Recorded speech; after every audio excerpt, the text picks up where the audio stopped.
A lot of people said the 7-day pause in activity might have gone on an 8th, 9th, or 10th day had a certain incident not occurred last week in Jerusalem where there were Hamas attacks on Israeli citizens. 4 were killed in Jerusalem as well as 5 others injured. The deputy mayor of Jerusalem, kind enough to join us right now, Fleur Hassan-Nahoum. Very good to have you, Mayor.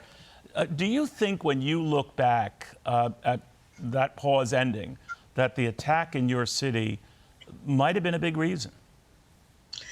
Well, the truth is, Neil, that they've been breaking the ceasefire from the very first minute that it started.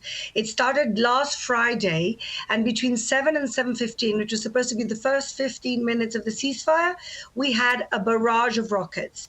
In the middle of the week, we had attacks in Gaza to soldiers that were near the border. And then we had that horrific attack on innocent people waiting for a bus that was claimed by Hamas. So they always keep trying to push the limits. It's the same with the hostages they're going to free. Every day we're living with our hearts in our throats to see who's going to be on that list. If it's going to be what they promised, are they changing it? Are they twisting it? Are they taking off 2 people? Are they adding on 2 people? What do you do if it's 6 people and not 8 people? What about those families?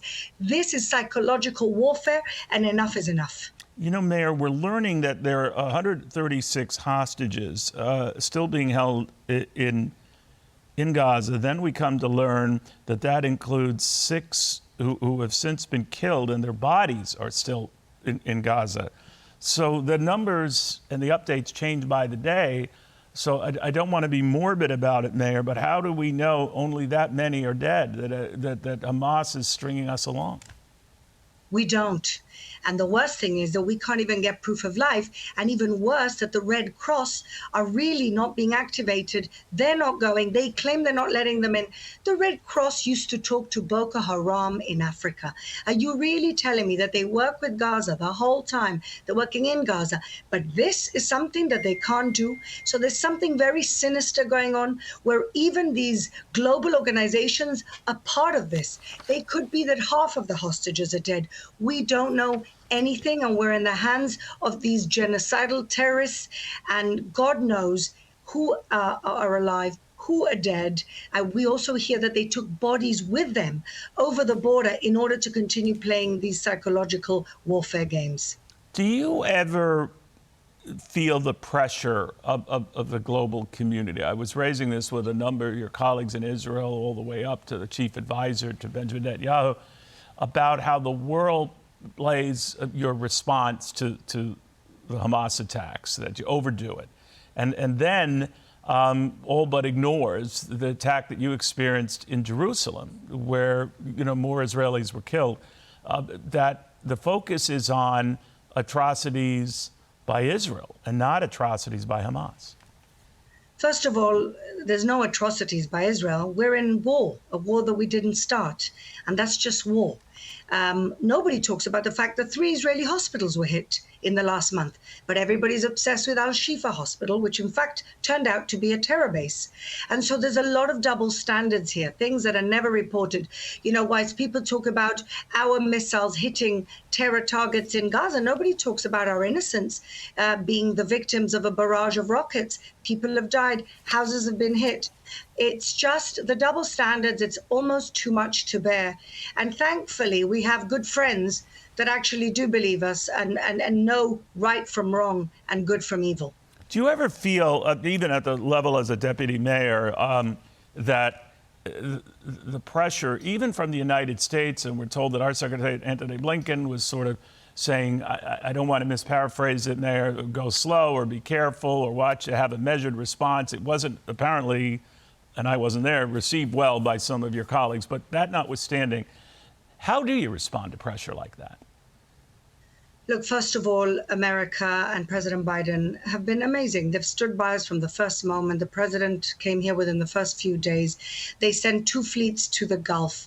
All of these things are deterrents for a wider regional conflict. And we're very, very appreciative of the American, not just the government, really all sides of the political spectrum, as well as the people of the United States of America. At the same time, they also have a role to play here, and they're kind of acting as mediators. At the same time, I think that many people are asking the impossible of us. They're saying, destroy Hamas, but don't kill innocent people.